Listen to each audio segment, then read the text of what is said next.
Pero ang ating pong sermon is this coming Sunday. So Bible study meaning, may mga katanungan akong bibitawan at hiling ko po na kayo po ay sumunod. Tama po ba?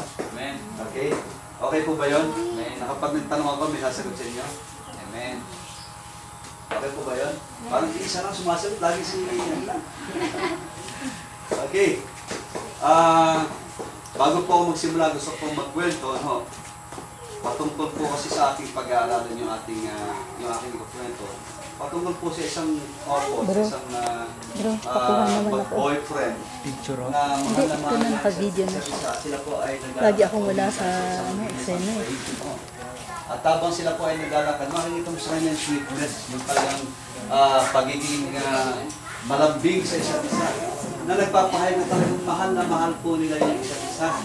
At habang naglalakad sila, pagtapat po nila sa istasyon ng train, na-shoot po yung paa ng babae doon sa isang guwang, doon mismo sa riles ng train.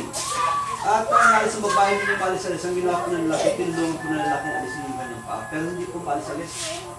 At nung ilang sandali, yung mga tao na nandun sa istasyon na nakakakita sa kanila, sumisigaw sa kanila, malapit na dumating ang train. At ang mga madali po yung dalawa, hindi po maalis-alis yung paa ng babae.